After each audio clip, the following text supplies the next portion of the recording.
அப்போது இங்கே வசனம் சொல்லுது 2 பேதுரு 1:3, தம்முடைய மகிமையினாலும் காருண்யத்தினாலும் நம்மை அழைத்தவரை அறிகிற அறிவினாலே ஜீவனுக்கும் தேவ பக்திக்கும் வேண்டிய யாவற்றையும் அவருடைய திவ்ய வல்லமையானது நமக்கு தந்தரலினது ஒன்றுமின்றி. அப்போ ஜீவனுக்கும் தேவ பக்திக்கும் உள்ளதெல்லாம் எது தருதான்? அவருடைய சொல்லுங்க, திவ்ய வல்லமை. கர்த்தருடைய வல்லமை நமக்கு தேவையான ஜீவனை தருது, நமக்கு தேவையான தேவ பக்தியை தருது. அது எப்படி தருதான்? அவரை அறிகிற அறிவினால தான் வருதான். கரங்களை தட்டி அதான் வசனம் சொல்லுது, சுவிசேஷம் ரட்சிக்கப்படுவதற்கு தேவ பலனாக இருக்கிறது. தேவனுடைய வார்த்தையை கேட்கும்போது தேவனுடைய வல்லமை ஒருத்தரை நிரப்புது, அது அவங்கள பலப்படுத்துது.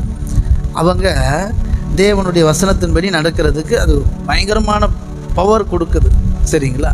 அப்படித்தான் அவர் சொல்கிறாரு, தேவனை நீங்கள் எவ்வளோ அறியறீங்களோ அது எப்படி அறியறது அப்படின்னா, நல்லா புரிஞ்சுக்குவாங்க.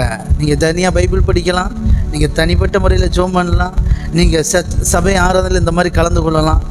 எவ்வளோ கலந்துக்கிட்டாலும் பர்சனலாக தேவனுக்கும் உங்களுக்கும் ஒரு ரிலேஷன்ஷிப். தேவன் உங்களோட எப்படி பேசுகிறார்? இந்த ஆராதனையில் உட்காந்துருக்கிறீங்க, ஆண்டவர் பேசுகிறது எந்த ரீதியில் நீங்கள் அக்செப்ட் பண்ணுறீங்க, எந்த இடத்துலேருந்து கேட்குறீங்க, அதுதான் அந்த அனுபவம் தான். தேவனுக்கும் உங்களுக்கும் இருக்கிற அனுபவம் இருக்குது பாருங்கள், அதுதான் அவரை அறிகிற அறிவு.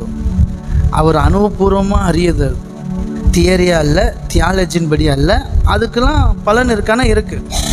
ஆதி திருச்சபைகளில் நிறைய பேர் தியரியாக கற்றுக்கிட்டாங்க. அடுத்து தியாலஜியாக அந்த தியாலஜியை புரிஞ்சுக்கிட்டு ஓரளவு இன்னும் கூட வெளிச்சத்தோடு புரிஞ்சுக்கிட்டாங்க. சரிங்களா?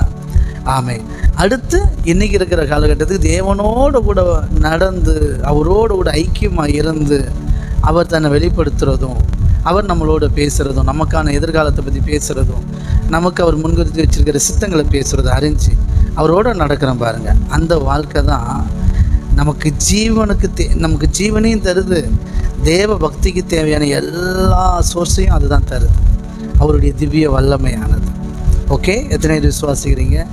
ஆமென். சொல்லுங்கள். அப்போ தேவன் அறிகிற அறிவு ரொம்ப முக்கியம்.